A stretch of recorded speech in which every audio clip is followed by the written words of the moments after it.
ഇന്ന് മുതൽ നമുക്ക് തിരുവനന്തപുരത്തിലെ ഒന്നാമത്തെ പുസ്തകമായ ഉൽപ്പത്തി പുസ്തകത്തിൽ നിന്ന് തുടർമാനമായി ചിന്തിക്കാൻ എന്ന് ഞാൻ കർത്താവിൽ ആശിക്കുന്നു. ഈ ഉൽപ്പത്തി പുസ്തകം മുതൽ ആദ്യത്തെ 5 പുസ്തകങ്ങൾ നമ്മൾ മോശയുടെ പഞ്ചഗ്രന്ഥങ്ങൾ എന്നുള്ള പേരിൽ നമ്മൾ പൊതുവായി അറിയപ്പെടുന്ന ഉൽപ്പത്തി, പുറപ്പാട്, ലേവ്യ, സംഖ്യ, ആവർത്തനം, ഈ പുസ്തകങ്ങൾ മോശയുടെ പഞ്ചഗ്രന്ഥങ്ങൾ എന്നുള്ള പേരിലാണ് അറിയപ്പെടുന്നത്. നമുക്കറിയാം. അതിൽ നമ്മുടെ കയ്യിലുള്ള തീരുമാനത്തിലെ ബൈബിളിന്റെ വേദപുസ്തകത്തിൽ ഒന്നാമത്തെ പുസ്തകമായ ഉൽപ്പത്തി പുസ്തകം, അതിൽ അനേക പുതിയ നിയമത്തിലെ അനേക സത്യങ്ങൾ ആ ഉൽപ്പത്തി പുസ്തകത്തില് മർമ്മമായിട്ട് വെച്ചിരിക്കുന്നത് നമുക്ക് ദൈവത്തിന്റെ പ്രകാരം ദൈവം തരുന്ന കൃപയ്ക്കനുസൃതമായി നമുക്ക് ചിന്തിക്കാൻ താല്പര്യപ്പെടുന്നു. ഞാൻ 1-ാമത്തെ അധ്യായത്തിന്റെ 1, 2, 3 വാക്യങ്ങൾ വായിക്കുന്നു. ഇങ്ങനെ അവിടെ എഴുതിയിരിക്കുന്നു: നമുക്കെല്ലാവർക്കും കാണാതെ, കുഞ്ഞുങ്ങൾക്ക് പോലും കാണാതെ, ഈ സൺഡേ സ്കൂൾ കുഞ്ഞുങ്ങളെ ആദ്യമായി കൊച്ചു കുഞ്ഞുങ്ങളെ പഠിപ്പിക്കുന്ന വാക്യം, ആദ്യം ദൈവം ആകാശവും ഭൂമി സൃഷ്ടിച്ചു. നമുക്ക് എല്ലാവർക്കും ഈ വാക്യം അറിയാൻ ഞാൻ ധരിക്കുന്നു, എങ്കിലും ഞാൻ ഒരിക്കൽ കൂടി വായിക്കുന്നു. ആദിയിൽ ദൈവം ആകാശവും ഭൂമിയും സൃഷ്ടിച്ചു. ഭൂമി പാഴായും ശൂന്യമായും ഇരുന്നു. ആഴത്തിന്മീതെ ഇരുൾ ഉണ്ടായിരുന്നു. ദൈവത്തിന്റെ ആത്മാവ് വെള്ളത്തിന്മീതെ പരിവർത്തിച്ചു കൊണ്ടിരുന്നു. വെളിച്ചമുണ്ടാകട്ടെ എന്ന് ദൈവം കൽപ്പിച്ചു. വെളിച്ചം ഉണ്ടായി. വെളിച്ചം നല്ലത് എന്ന് ദൈവം കണ്ടു. 1-ാമത്തെ അധ്യായത്തിന്റെ 1-ാമത്തെ വാക്യത്തിൽ എഴുതിയിരിക്കുന്നത് ആദിയിൽ ദൈവം തുടങ്ങുന്ന അങ്ങനെ. തിരുവചനം തുടങ്ങുന്നത്, ഉൽപ്പത്തി പുസ്തകം 1-ാം അധ്യായം തുടങ്ങുന്നത് ആദിയിൽ ദൈവം എന്ന പ്രസ്താവനയോടുകൂടെയാണ്. ആദിയിൽ ദൈവം എന്നുള്ള പ്രസ്താവന കേവലം ആദ്യം ദൈവം ആകാശം ഭൂമി സൃഷ്ടിച്ചു എന്ന് പറയാൻ വേണ്ടി മാത്രം ഉള്ള പ്രസ്താവനയല്ല. സകലത്തിൻ്റെയും ഉത്ഭവം, സകലത്തിൻ്റെയും ആധാരം, സകലത്തിൻ്റെയും തുടക്കം ദൈവത്തിൽ നിന്ന് ആണ്. ദൈവം ഒഴികെ ബാക്കിയുള്ള സകലതും ദൈവത്തിൽ നിന്നും ദൈവത്താലും ദൈവത്തിലേക്കുമാണ് എന്ന് ദൈവത്തിൽ വചനം നമ്മളെ പഠിപ്പിക്കുന്നു. ദൈവം ഒഴികെയുള്ള സകലതും ദൈവത്തിൽ നിന്നും ദൈവത്താലും ദൈവത്തിലേക്കുമാണ്. ഇവിടെ പറഞ്ഞിരിക്കുന്നു ആദിയിൽ ദൈവം ആയിരിക്കണം ഒന്നാമതായി ആയിരിക്കേണ്ടത്. മനുഷ്യ ജീവിതത്തെ, നമ്മുടെ ജീവിതത്തെ നമ്മൾ പരിശോധിക്കുമ്പോഴും നാം ആരും ഈ ഭൂമിയിൽ നമ്മുടെ ഇഷ്ടപ്രകാരം വന്നവരല്ല. എന്നാൽ ദൈവത്തിന്റെ ഇഷ്ടപ്രകാരമാണ് നാം എല്ലാവരും ഈ ഭൂമിയിലായിരിക്കുന്നത്. ഈ ഭൂമി എപ്രകാരമായിരിക്കണമെന്ന് നമ്മൾ ആരും ഡിസൈൻ ചെയ്തതല്ല. നേരെ മറിച്ച് നമ്മൾക്ക് വേണ്ടി ദൈവം ഭാവനയിൽ ഒരുക്കിയിരുന്ന, ഡിസൈൻ ചെയ്തിരുന്ന ഈ ഭൂമി എപ്രകാരമായിരിക്കണം എന്ന തീരുമാനം ദൈവത്തിൻ്റെതായിരുന്നു. അപ്പൊ ദൈവം നമുക്ക് വേണ്ടി അല്ല, സകല സൃഷ്ടിക്കും വേണ്ടി എന്ന് മാത്രമല്ല, സകലത്തിൻ്റെയും ഉത്ഭവം, അടിസ്ഥാനം, തുടക്കം ദൈവത്തിൽ നിന്നാണ്. ആദിയിൽ ദൈവം ആകാശം ഭൂമി സൃഷ്ടിച്ചു. ആദി എന്ന് പറയുമ്പോൾ നമുക്കറിയാം, അവിടെ ആദി എന്ന് പറയുന്നത് 2 അനാദികളുടെ മധ്യത്തിൽ ഉള്ള ഒരു ബ്രാക്കറ്റ് പീരീഡാണ് ആദി എന്നുകൊണ്ട് തുടങ്ങുന്നത്. ഈ ആദി എന്നതിൻ്റെ മുൻപ് ടൈമില്ല, സമയമില്ലായിരുന്നു, അനാദിയായിരുന്നു. എന്നാൽ ഈ സമയം, ഈ ആദി എന്ന് പറയുന്ന അവിടെ തുടങ്ങി. ആദി എന്ന് പറയുമ്പോൾ തന്നെ ഒരു സമയത്തിന്റെ തുടക്കമാണ് ആദി എന്നുകൊണ്ട് ഉദ്ദേശിക്കുന്നത്. നമുക്കറിയാം, ആദി എന്ന് പറഞ്ഞാൽ ആദി, ഇൻ ദ ബിഗിനിങ്. അപ്പോൾ ഒരു സ്റ്റാർട്ടിങ് പോയിന്റ് ഉണ്ടായി, സ്റ്റാർട്ടിങ് പീരീഡ് ഉണ്ടായി, സ്റ്റാർട്ടിങ് പോയിന്റ് ഉണ്ടായി. അതിനെയാണ് ആദി എന്നതുകൊണ്ട് ഉദ്ദേശിക്കുന്നത്. ഈ ആദി തുടങ്ങിയ, സ്റ്റാർട്ട് ചെയ്ത ആ സമയം, അത് വളരെ വേഗം അവസാനിക്കാൻ പോവുകയാണ്. ഈ അവസാനിച്ചതിന് ശേഷം ഉള്ള സമയത്തെ അളക്കാൻ അളവുകോലുകളൊന്നുമില്ല.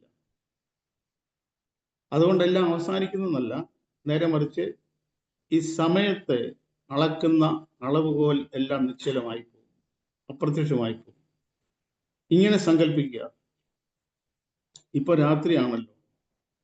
ഇനി ഈ സൂര്യൻ ഉദിക്കുന്നില്ല എന്ന് സങ്കല്പിക്കുക. ഈ സൂര്യൻ ഇനി ഒരിക്കലും ഉദിക്കുന്നില്ലെങ്കിൽ ഈ സമയത്തെ അളക്കാൻ നമുക്ക് കഴിയാതെ വരും. സമയത്തെ അളക്കുന്ന അളവുകോൽ എന്ന് പറയുന്നത് സൂര്യനും ചന്ദ്രനുമാണ്.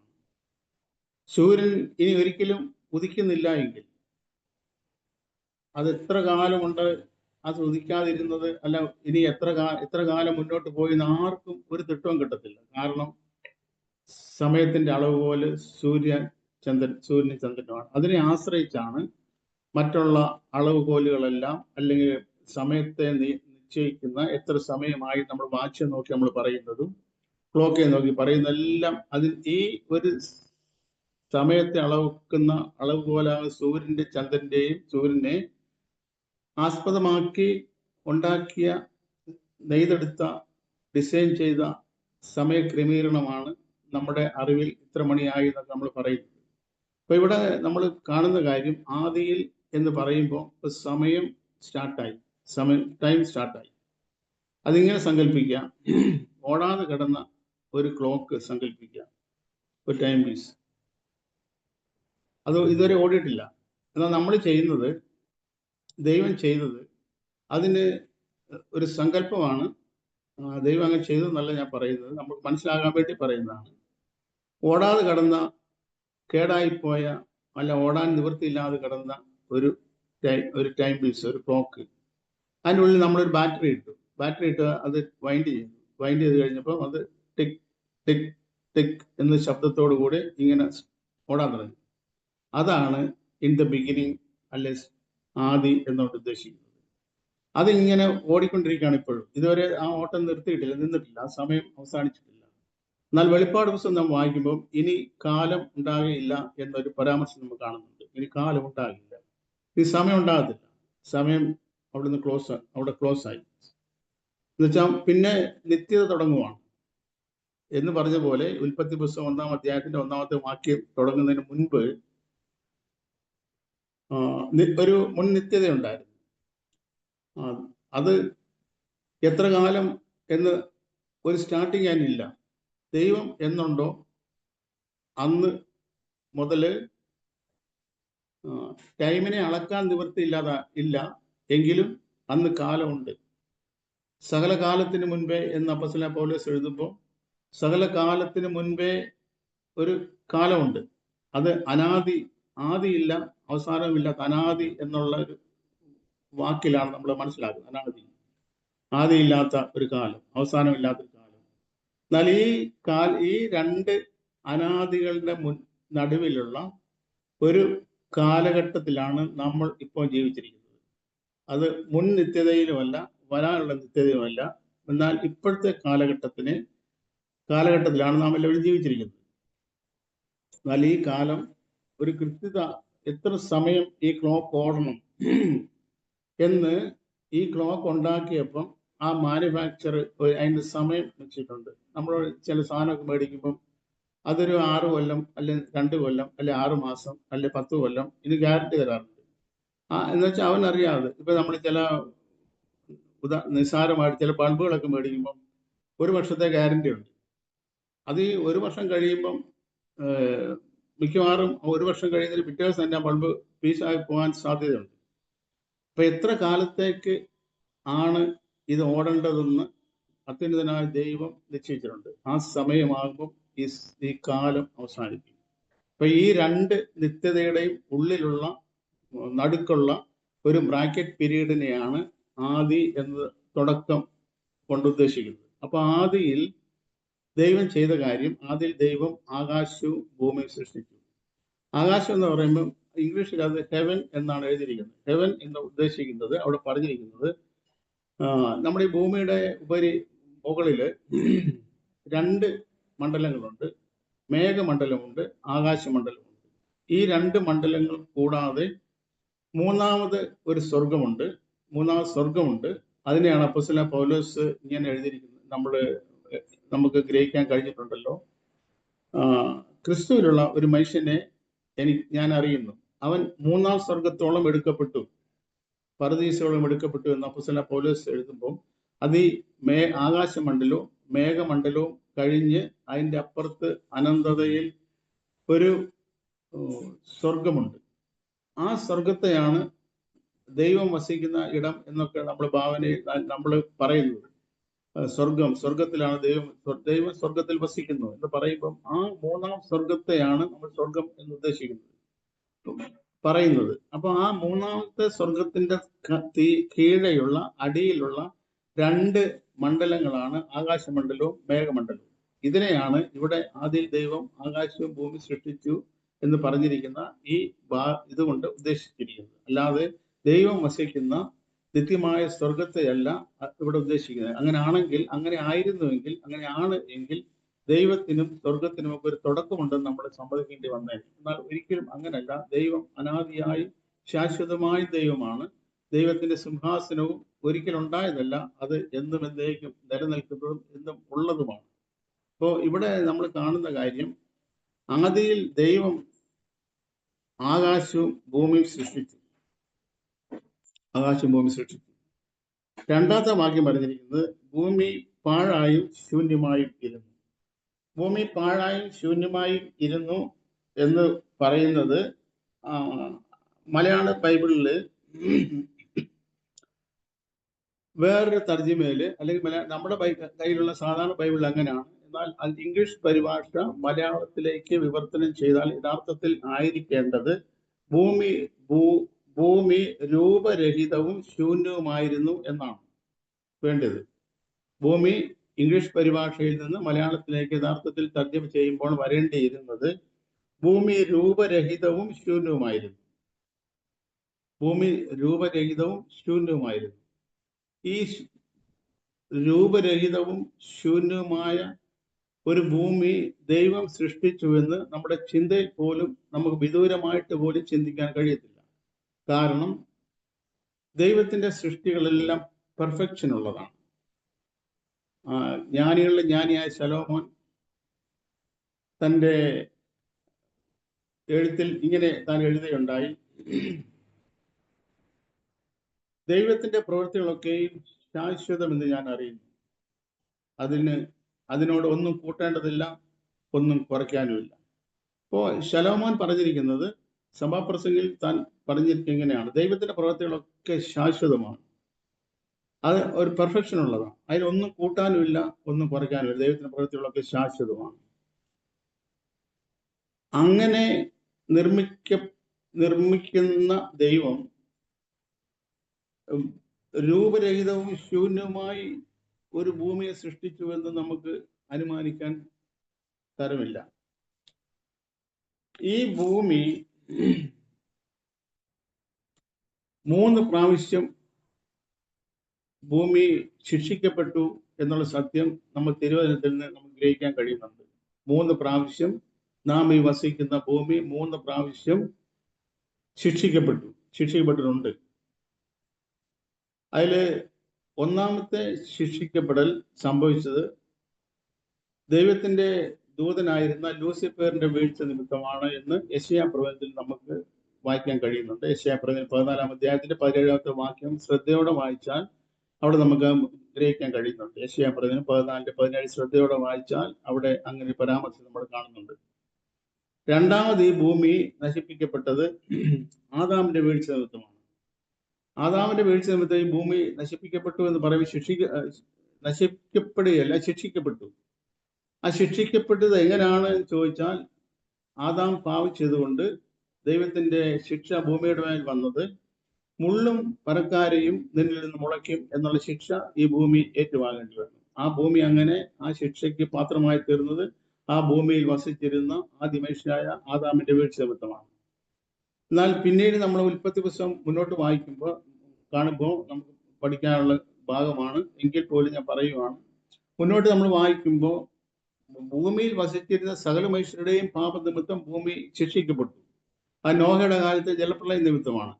ഞാൻ പറഞ്ഞിട്ട് താല്പര്യം, 3 പ്രാവശ്യം ഈ ഭൂമി ശിക്ഷിക്കപ്പെട്ടിട്ടുണ്ട്.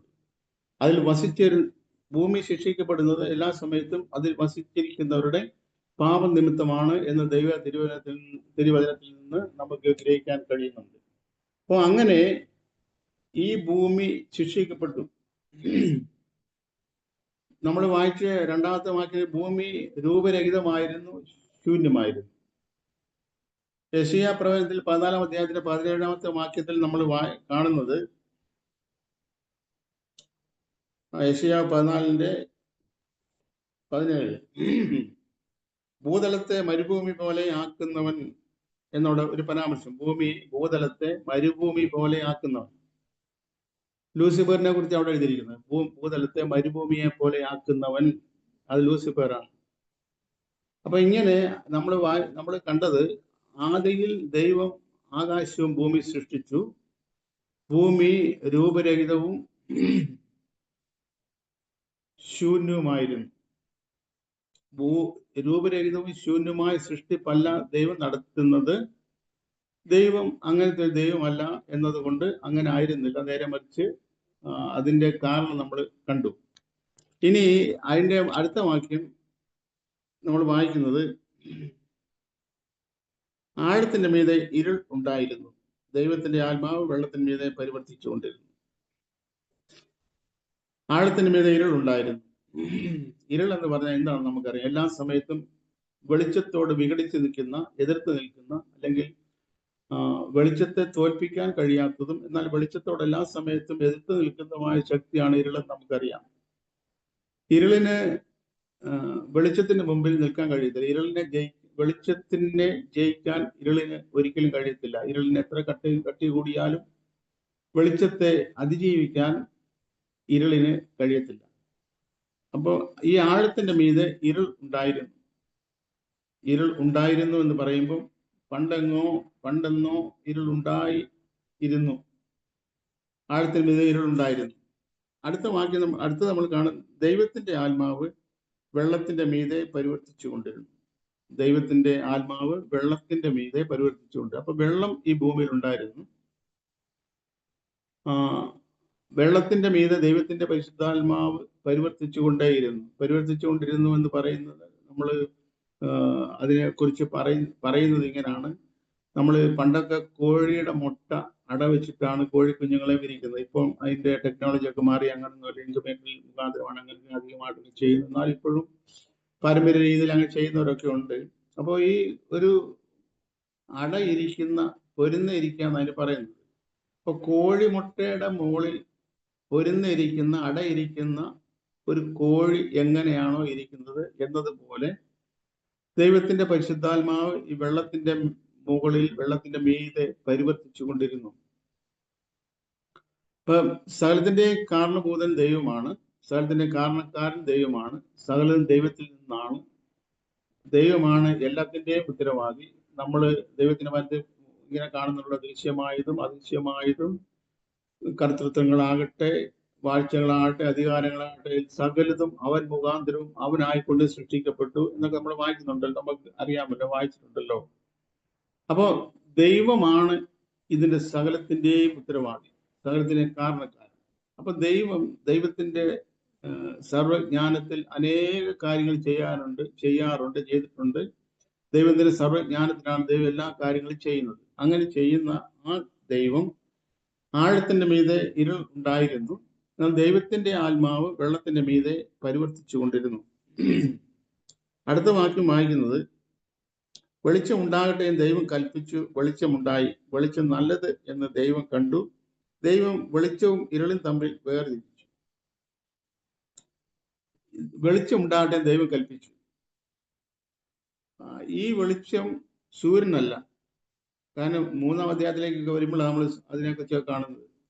അപ്പൊ ഇവിടെ പക്ഷേ ദൈവം പറയുന്നത് വെളിച്ചം ഉണ്ടാകട്ടെ എന്ന് ദൈവം കൽപ്പിച്ചു, വെളിച്ചമുണ്ടായി. ഇതിനെക്കുറിച്ച് അപ്പോസ്തലനായ പൗലോസ് ഇങ്ങനെ എഴുതിയിരിക്കുന്നു, ഇരുട്ടിൽ നിന്ന് വെളിച്ചം പ്രകാശിക്കണം എന്ന് അരുളി ചെയ്ത ദൈവം.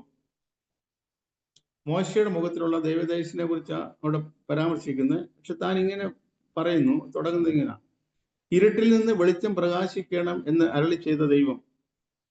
അപ്പോ ആഴത്തിന്റെ മീതെ ഇരുളുണ്ടായിരുന്നു, ദൈവത്തിന്റെ ആത്മാവ് വെള്ളത്തിന്റെ മീതെ പരിവർത്തിച്ചുകൊണ്ടിരുന്നു. എന്നിട്ട് പറയുന്നത് വെളിച്ചം ഉണ്ടാകട്ടെ എന്ന് ദൈവം കൽപ്പിക്കുക. അപ്പോൾ ഇരുൾ ഉണ്ടായിരുന്ന ആ സ്ഥലത്ത് ദൈവത്തിന്റെ കൽപ്പനയാൽ വെളിച്ചമുണ്ടായി. എന്നിട്ട് ദൈവം ചെയ്ത് വെളിച്ചത്തെയും ഇരുളിനെയും തമ്മിൽ ദൈവം വേർതിരിക്കുകയാണ്. ആത്മീയമായിട്ട് നാം ഇതിനെ മനസ്സിലാക്കുമ്പോൾ അപ്പോസ്തലൻ പൗലോസ് പറഞ്ഞ പോലെ നാം എല്ലാവരും ഒരു കാലത്ത് ഇരുളായിരുന്നു. മുമ്പേ നിങ്ങൾ ഇരുളായിരുന്നു എന്ന് ദൈവത്തിന്റെ വചനം കാണുന്നുണ്ട്. മുമ്പേ നിങ്ങൾ ഇരുളായിരുന്നു, ഇപ്പോഴോ കർത്താവിൽ വെളിച്ചമാകുന്നു. അപ്പൊ മുമ്പേ ഇരുളായിരുന്ന നമ്മിൽ ദൈവത്തിന്റെ പരിശുദ്ധാത്മാവിന്റെ പ്രവർത്തന ഫലമായി വെളിച്ചം ഉണ്ടാകട്ടെ എന്ന് ദൈവം കൽപ്പിച്ചതിന്റെ അനന്തരഫലമായി നമ്മുടെ ഉള്ളിൽ ദൈവികമായ വെളിച്ചമുണ്ടായി. എന്നിട്ട് ദൈവം ചെയ്തത്, വെളിച്ചം നല്ലതെന്ന് ദൈവം കണ്ടു. ദൈവം ചെയ്ത പണി, ചെയ്ത കാര്യം ഈ വെളിച്ചത്തെയും ഇരുളിനെയും തമ്മിൽ വേർതിരിക്കുകയാണ്. വെളിച്ചം ഉണ്ടാകട്ടെ എന്ന് ദൈവം കൽപ്പിച്ചപ്പോൾ വെളിച്ചമുണ്ടായി. ഈ വെളിച്ചം ഉണ്ടായ സമയത്ത് ഈ വേർപാടില്ല. ഈ ഇരുളും വെളിച്ചവും ഒരേ സർഫേസ്, ഒരേ പ്രതലത്തിലായിരിക്കുന്നു. ഈ ഇരുട്ടുള്ളിടത്ത് തന്നെയാണ് വെളിച്ചം ഉണ്ടായത്. പക്ഷെ ഇതിന് വേർപാടില്ല. യഥാർത്ഥത്തിൽ ദൈവത്തിന്റെ പരിശുദ്ധാത്മാവിനാൽ വീണ്ടും ജനിച്ച ഓരോ വ്യക്തികളുടെയും ഉള്ളിൽ സംഭവിക്കേണ്ട കാര്യം ഈ ഇരുളും വെളിച്ചവും തമ്മിലുള്ള ഒരു വേർപാടാണ്.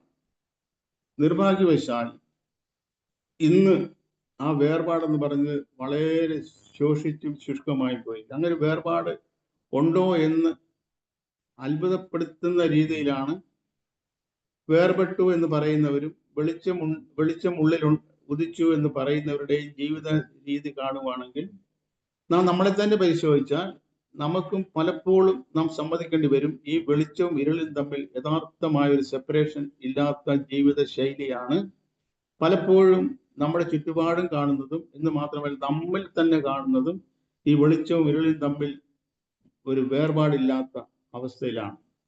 ദൈവം ആഗ്രഹിക്കുന്നത് ഈ ഇരുട്ടും വെളിച്ചവും തമ്മിൽ കൃത്യമായി വേർപെട്ടിരിക്കണമെന്നുള്ളതാണ്. ഈ അപ്പോസ്തലൻ പൗലോസ് കൊരിന്ത്യർ പറഞ്ഞത്, എന്നാൽ ഇരുളിന്റെ വെളിച്ചത്തോടെ എന്ത് യോജിച്ചതാ, എന്തൊരു കൂട്ടായ്മയുണ്ട്. വെളിച്ചവും ഇരുളും തമ്മിൽ ഒരുമിച്ച് പോകാൻ പാടില്ല, ഒരുമിച്ച് ആയിരിക്കാൻ പാടില്ല. പക്ഷെ ദൈവം കൽപ്പിച്ചപ്പോൾ ഈ വെളിച്ചമുണ്ടായത് ഇരുളിൽ തന്നെയാണ്.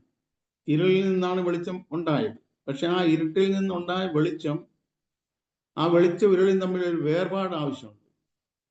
നമ്മുടെ ക്രിസ്ത്യൻ ജീവിതത്തിൽ വളരെ അത്യന്താപേക്ഷിതമായ കാര്യമാണ് ഈ ഇരുട്ടും വെളിച്ചവും തമ്മിലുള്ള വേർപാടെന്ന് പറയുന്നത്. അത് നമ്മുടെ ഉള്ളിലാണ് ഇത് സംഭവിക്കേണ്ടത്. ദൈവം നമ്മുടെ ഉള്ളിലാണ് ഈ വെളിച്ചത്തെ സൃഷ്ടിച്ചത്. ഇരുട്ട് നിറഞ്ഞിരുന്ന, ഇരുട്ട് വ്യാപിച്ചിരുന്ന, അന്ധകാരം മാത്രം ഉണ്ടായിരുന്ന നമ്മുടെ ഓരോരുത്തരുടെയും ഹൃദയത്തിൽ ദൈവത്തിന്റെ പരിശുദ്ധാത്മാവ് പൊരുന്ന് ഇരുന്നത് കൊണ്ട്, ദൈവത്തിന്റെ പരിശുദ്ധാത്മാവ് നമ്മുടെ ഉള്ളിൽ പ്രവേശിച്ചത് കൊണ്ട്, ദൈവത്തിന്റെ പരിശുദ്ധാത്മാവിന്റെ പ്രവൃത്തിയാൽ ഒരു വെളിച്ചം, ദൈവിക വെളിച്ചം നമ്മുടെ ഹൃദയത്തിൽ രൂപപ്പെട്ടു. ആ രൂപപ്പെട്ട ദൈവ വെളിച്ചം, ദൈവികമായ പ്രകാശം, അത് ഇരുട്ട് അതിനെ മൂടിക്കളയാതെ വണ്ണം, ഇരുട്ട് അതിനെ പിടിച്ചടക്കാതെ വണ്ണം, ആ ഇരുട്ടിൽ നിന്ന് ഇത് വേർപെട്ട് ആ വെളിച്ചം ക്രമാനുഗതമായി വർദ്ധിച്ചു വരാൻ ഉള്ള കാര്യമാണ് ദൈവം ഓരോ ദൈവമക്കളുടെ ജീവിതത്തിൽ എല്ലാ സമയത്തും ചെയ്തുകൊണ്ടിരിക്കുന്നത്. വെളിച്ചത്തിൽ വർധന ഉണ്ടായി ആ വെളിച്ചത്തിൽ നടക്കുന്നവരായി തീരണമെന്ന് അപ്പോസ്തലൻ യോഹന്നാനൊക്കെ നമ്മൾ പറയുന്നുണ്ടല്ലോ. അപ്പം വെളിച്ചത്തിൽ നടക്കണമെങ്കിൽ ആ വെളിച്ചത്തിന്റെ മക്കളാണെന്നും വെളിച്ചത്തിൽ നടക്കണമെന്നും, ഇങ്ങനെല്ലാം ഇരുട്ടിന്റെ പ്രവൃത്തികളെ പായിക്കണമെന്നും, ഇരുട്ടിന്റെ ദുഷ്പ്രവൃത്തികളെ വെച്ചു കളയണമെന്നും ഇതെല്ലാം പറയുന്നുണ്ട്. അപ്പൊ ഇതെല്ലാം നമ്മുടെ ഉള്ളിലാണ് ഈ അന്ധകാരം ആയിരുന്നത്. ആ അന്ധകാരത്തിൽ നിന്ന് ആണ് ദൈവം നമ്മളെ ഒരു പ്രകാശത്തിലേക്ക് വിളിച്ചിരിക്കുന്നത്. ആ പ്രകാശം ദൈവത്തിന്റെ പരിശുദ്ധാത്മാവിനാൽ നമ്മുടെ ഉള്ളിൽ രൂപപ്പെടുവാൻ, ഉള്ളിൽ പ്രകാശിക്കുവാൻ ദൈവത്തിന് തിരുമനസ് ഉണ്ടായി, ദൈവത്തിന് മനസ്സിലാക്കി. ഈ അന്ധകാരത്തിന് മേലെ, ഇരുട്ടിന്റെ മേലെ ദൈവത്തിന്റെ പരിശുദ്ധാത്മാവ് പ്രവർത്തിച്ചുകൊണ്ടിരുന്നു. വെളിച്ചം ഉണ്ടാകട്ടെ എന്ന് ദൈവം കൽപ്പിച്ച് വെളിച്ചമുണ്ടായി. വെളിച്ചം നല്ലത് എന്ന് ദൈവം കണ്ടു. ദൈവം ചെയ്യുന്ന കാര്യം വെളിച്ചത്തെയും ഇരുളിനെയും തമ്മിൽ വേർതിരിക്കുകയാണ്. അതിന്റെ വെളിച്ചം ഉണ്ടായി. അതിന്റെ അടുത്ത വാക്യം, വെളിച്ചം ഇരുളും തമ്മിൽ വേർതിരിച്ചു. ദൈവം വെളിച്ചത്തിന് പകലെന്നും ഇരുളിന് രാത്രി എന്നും പേരിട്ടു. സന്ധ്യയായി ക്രിസ്തുസുമായി ഒന്നാം ദിവസം. വെളിച്ചത്തിന് ദൈവം പകൽ എന്നാ പേരിട്ടത്. പകൽ എന്നും ഇരുട്ടിന് രാത്രി എന്നും പേരിട്ടു. നമ്മൾ നമ്മൾ പഠിച്ചിട്ടുണ്ടല്ലോ. നമ്മള് മുമ്പേ നിങ്ങൾ ഇരുളായിരുന്നു, ഇപ്പോഴോ കർത്താവിൽ വെളിച്ചമാകുന്നു. അതുകൊണ്ട് വെളിച്ചത്തിൽ ഉള്ളവരായി നടക്കുക, വെളിച്ചത്തിന്റെ മക്കളായി നടക്കുക, വെളിച്ചമുള്ളവരായി നടക്കുക. ദൈവം നമ്മളെക്കുറിച്ച് ആഗ്രഹിക്കുന്നത് നമ്മൾ ഈ ലോകത്തിൽ ദൈവത്തിന്റെ പ്രകാശം നമ്മുടെ ഉള്ളിൽ ദൈവം പ്രതിഫലിപ്പിച്ചിരിക്കുന്നത് കൊണ്ട് ദൈവിക വെളിച്ചമുള്ളവരായി ഇരുട്ടിന്റെ പ്രവൃത്തികളെ ശാസിച്ചുകൊണ്ട് അതിന്റെ കൂട്ടാളികളായി തീരാൻ ഇടവരാതെ വെളിച്ചത്തിന്റെ മക്കളായി വെളിച്ചമുള്ളവരായി നാം ഈ ലോകത്തിൽ ജീവിക്കണമെന്ന് ദൈവം ആശിക്കുന്നു. അത് ദൈവം ചെയ്തത് ഈ ഭൂമിയിലാണ് ആ പ്രവൃത്തി ചെയ്തത് എന്ന് പറയുന്നു. അത് ഈ ഭൂമി എന്ന് പറയുമ്പം നമ്മൾ ഒന്നുകൂടെ ആത്മീയമായി നമ്മൾ ചിന്തിച്ചാൽ ഈ ഭൂമി എന്ന് പറയുന്നതിനെ മനുഷ്യരുടെ ഹൃദയത്തോട് ഉപമിച്ച് ദൈവവചനത്തിൽ പല സ്ഥലത്തും പറഞ്ഞിട്ടുണ്ട്.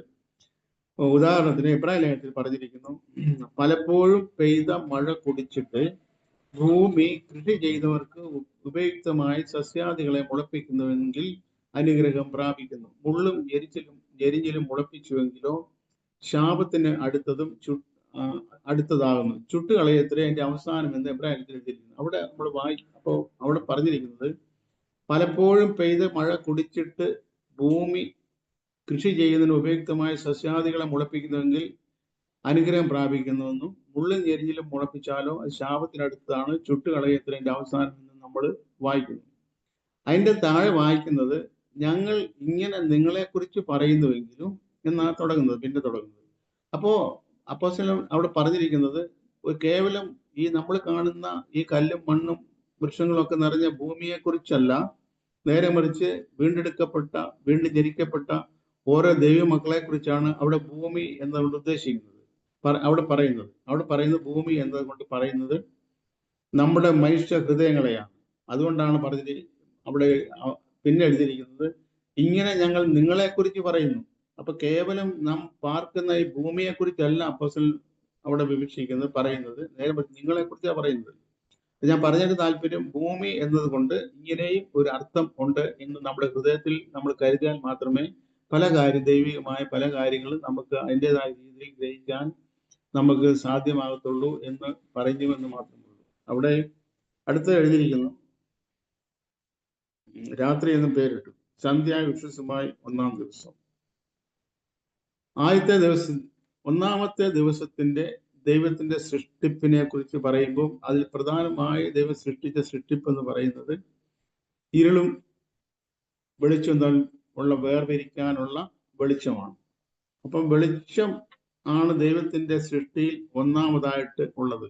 ആ വെളിച്ചത്തിന്റെ സൃഷ്ടിപ്പിൽ നിന്ന് മാത്രമേ മുന്നോട്ടുള്ള സൃഷ്ടിപ്പുകൾക്ക് വെളിച്ചമുള്ള സൃഷ്ടിപ്പുകളെ സൃഷ്ടിക്കാൻ ദൈവത്തിന് സാധ്യമാകും. ഒന്നാമത് ദൈവം സൃഷ്ടിക്കുന്നത് വെളിച്ചമാണ്. നമ്മുടെ ഹൃദയത്തിൽ ദൈവത്തിന്റെ പരിശുദ്ധാത്മാവിനാൽ കിട്ടിയ വെളിച്ചത്തിന്റെ ആ പടിയിൽ നിന്നുകൊണ്ട് മാത്രമേ, ആ പ്രമാണത്തിൽ നിന്നുകൊണ്ട് മാത്രമേ മുന്നോട്ടുള്ള പ്രമാണങ്ങളിലേക്ക്, മുന്നോട്ടുള്ള സ്റ്റെപ്പുകളിലേക്ക് ദൈവത്തിന് നമ്മളെ നടത്താൻ കഴിയത്തുള്ളൂ. അതിനുവേണ്ടി ആദ്യം ദൈവം നമ്മുടെ ഹൃദയത്തിൽ ചെയ്തത് ദൈവിക വെളിച്ചം നമ്മുടെ ഹൃദയത്തിൽ പ്രകാശിപ്പിക്കാൻ ചെയ്തത്. അപ്പോൾ അങ്ങനെയുള്ള ആ വെളിച്ചത്തിൽ നാം എത്രത്തോളം വിശ്വസ്തരായിരിക്കുന്നോ, ആ ലഭിച്ച വെളിച്ചത്തിൽ നാം വിശ്വസ്തരാണെങ്കിൽ മാത്രമേ അധികമായ വെളിച്ചത്തിലേക്ക് ദൈവം നമ്മളെ കൊണ്ടുപോകാൻ സാധ്യതയുള്ളൂ. നമ്മൾ അല്പത്തിൽ വിശ്വസ്തരായിരിക്കുന്നവരെ ആണ് ദൈവം അധികത്തിന് മേൽവിചാരകനാക്കുന്നത്.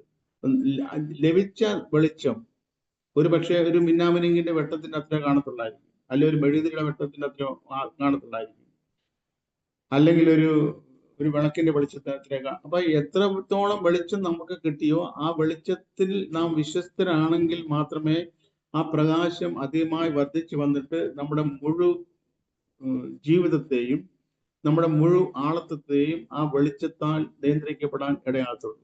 അതുകൊണ്ട് ദൈവം ചെയ്ത കാര്യം, വെളിച്ചത്തെ ഇരുളിനെ തമ്മിൽ വേർതിരിച്ചു. ആ വേർപാടിൽ നാം സഹകരിക്കണം എന്നുള്ളതാണ് ദൈവം നമ്മളെ കുറിച്ച് ആഗ്രഹിക്കുന്നത്. നമ്മൾ ആ വെളിച്ചത്തിൽ ഉള്ളവരായി, ഇരുളിനോട് യാതൊരു യോഗ്യതയും ഇല്ലാത്തവരായി, യാതൊരു സഖ്യതയും ഇല്ലാത്തവരായി ആ വെളിച്ചത്തിൽ വിശ്വസ്തരായി ഇരുട്ടിൽ നിന്ന് മാറി നടക്കണം, ജീവിക്കണം എന്ന് ദൈവം നമ്മളെ കുറിച്ച് ആഗ്രഹിക്കുന്നു. അപ്പോ ഈ അടുത്ത വാക്യത്തിലേക്ക് നമ്മൾ വരുമ്പോൾ, ദൈവം നമ്മൾ മോളിൽ കണ്ടല്ലോ, വെള്ളം, ഈ വെള്ളത്തിന്റെ മീതെ ആണ് ദൈവത്തിന്റെ പരിശുദ്ധാത്മാവ് പരിവർത്തിച്ചുകൊണ്ടിരുന്നത്.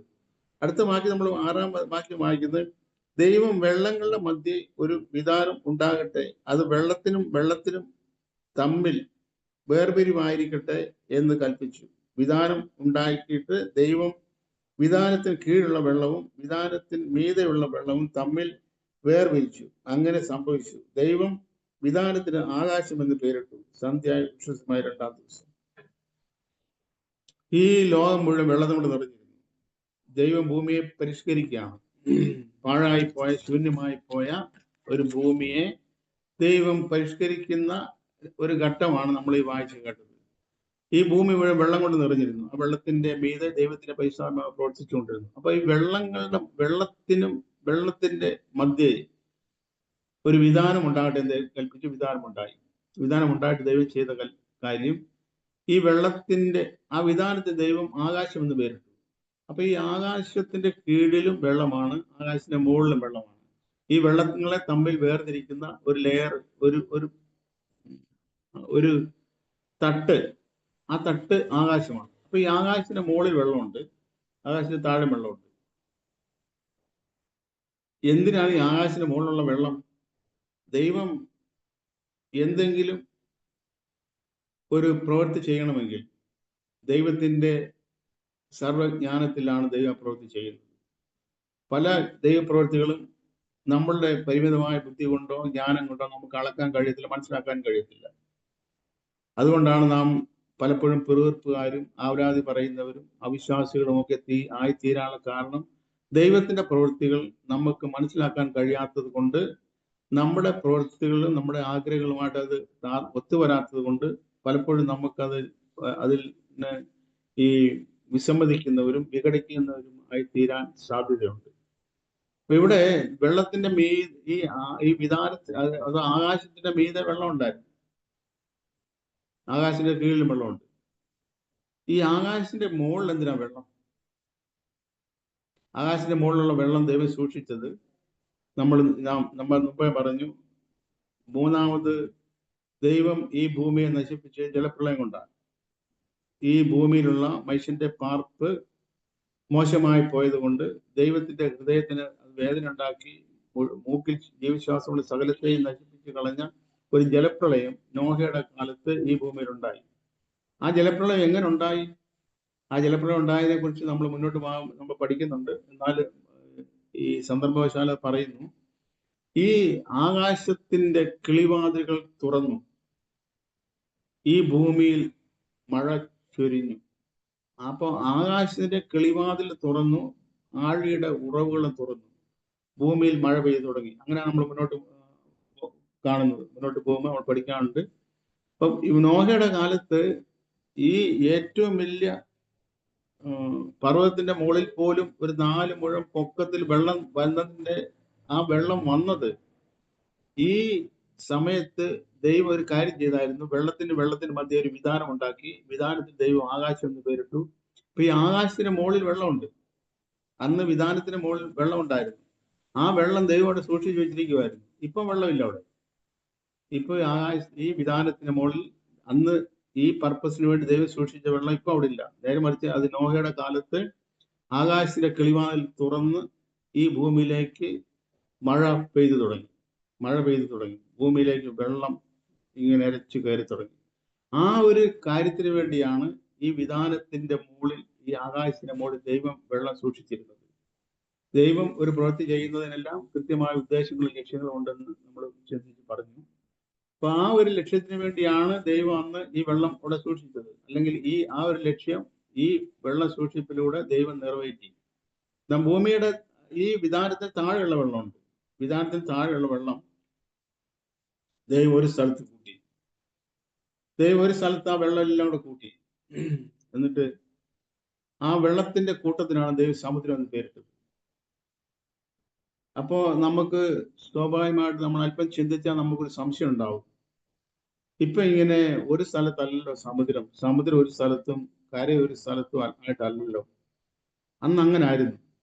എന്നാൽ ഇന്ന് ഇങ്ങനെ ആയിപ്പോയത് എങ്ങനെ സംഭവിച്ചു എന്നുള്ളത് അതിന്റെ അടുത്ത ഭാഗത്ത് ഇപ്പോ ഓരോ ഭൂഖണ്ഡങ്ങളുണ്ട്. ഇപ്പോ സിലോൺ ആണെങ്കിൽ 4 വശം വെള്ളത്താൽ ചുറ്റപ്പെട്ട സ്ഥലമാണ്. ഇന്ത്യ ആണെങ്കിൽ 3 വശം വെള്ളത്താൽ ചുറ്റപ്പെട്ട സ്ഥലമാണ്. ദ്വീപുകൾ, ഉപദ്വീപുകൾ എന്ന് നമ്മൾ അതിന് പേര് പറയുന്നു. ഇതെല്ലാം എങ്ങനെ സംഭവിച്ചു? ഒരു വശത്താണ് വെള്ളമെങ്കിൽ ഒരു വശത്ത് വെള്ളവും ഒരു വശത്ത് കരയുമാണെങ്കിൽ ഇങ്ങനെ സംഭവിക്കാൻ പാടില്ലല്ലോ. അതെങ്ങനെയാണ് സംഭവിച്ചതെന്ന് ദൈവം അനുവദിച്ചാൽ നമുക്ക് അടുത്ത ക്ലാസ്സിൽ ദൈവം നമുക്ക് ചിന്തിക്കാം. ദൈവം നമ്മളെല്ലാം സമൃദ്ധിയായി അനുഗ്രഹിക്കുമാറാകട്ടെ. ഈ ഉൽപ്പത്തി പുസ്തക പഠനത്തിന് എല്ലാവരും താല്പര്യത്തോടെ സംബന്ധിക്കുന്നോർത്ത് ഞാൻ ദൈവത്തിന് സ്തോത്രം ചെയ്യുന്നു. നമുക്കിതിൻ്റെ ആത്മീയ സത്യങ്ങളെ കുറിച്ച് കൂടുതൽ ഗ്രഹിക്കാൻ തക്കണം. അത്യുന്നതനായ ദൈവം നമ്മുടെ ഹൃദയത്തെയും ബുദ്ധിയെ തുറക്കട്ടെ. ദൈവത്തിന്റെ പരിശുദ്ധാത്മാവ് നമ്മുടെ ഹൃദയത്തിൽ പ്രവർത്തിക്കട്ടെ. എല്ലാവരെയും ദൈവം സമൃദ്ധിയായി അനുഗ്രഹിക്കട്ടെ. എല്ലാവർക്കും സ്തോത്രം.